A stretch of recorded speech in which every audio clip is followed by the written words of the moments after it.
Kaugnay pa rin po doon sa nauna hong pagdulog muli ng kampo ni Senator Ronald De La Rosa diyan sa may Korte Suprema at naghain po muli ang kanyang kampo ng panibagong manifestation doon sa kanyang kahilingan na temporary restraining order. Kaugnay pa rin po ito doon sa pagpapatupad sa ng arrest warrant na laban sa kanya. May update dyan si Bombo Grand Hilario.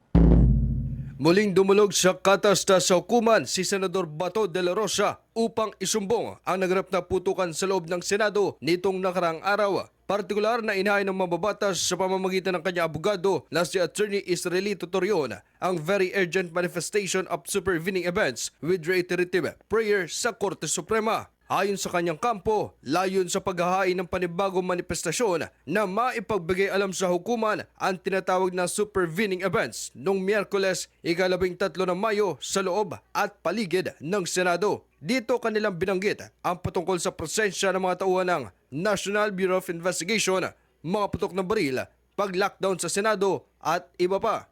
Bagamat hinihintay pa ang resulta ng investigasyon ukol sa nangyari, mariin naman nilang binatikos ng malagay sa peligro ang buhay ng mga senador, empleyado at mga individual na sa loob ng gusali. Kung kaya't dahil rito'y may isa pang ulit na nagpasaklolo ang mambabatas sa Korte Suprema at hinimok na kadyat maaksyonan na ang kanyang petisyon.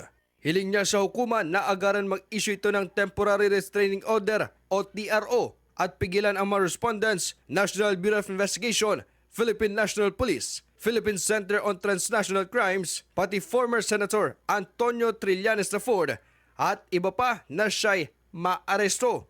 Partikular sa kahilingan na hindi siya idetene, ilipat, isuko o ipadala sa labas ng bansa dahil sa arrest warrant mula International Criminal Court o miski red notice ng International Criminal Police Organization o Interpol. Habang sa eksklusibong panayam ng Bombo Radio kamakailan kay Senador Bato de la Rosa, ipinaabot nito ang kanyang pasasalamat sa mga taga-suporta. Well, unang-una nagpapasalamat ako sa kanilang suporta. Maraming salamat talaga from the bottom of my heart during this the lowest times of my life. Andyan kayo para sumuporta. Maraming salamat talaga. And I swear to God that I will dedicate the rest of my life in performing what is due to the Filipino people. Gagawin ko lahat para sa Pilipinas. Hindi, wala na po kong reservation. Gagawin ko lahat anong mabuting gawain para sa ating bansa at para sa Diyos. Magugunitang nitong Miyerkules ay naglabas na resolusyon ang katastasong kuman sa petisyon ni Senador De La Rosa kung saan pinagkukomento ang mga respondents at maging ang mamabatas ng hukuman. Binigyan sila ng 72 oras katumbas sa 3 araw para isumite ang kanilang mga komento sa petisyon. Gayunpaman, nilinaw ni Supreme Court spokesperson Attorney Camille Sumaiting na maaari pa rin pagbigyan ang hiling ng mababatas tulad ng pag-i-issue ng Temporary Restraining Order kung kinakailangan.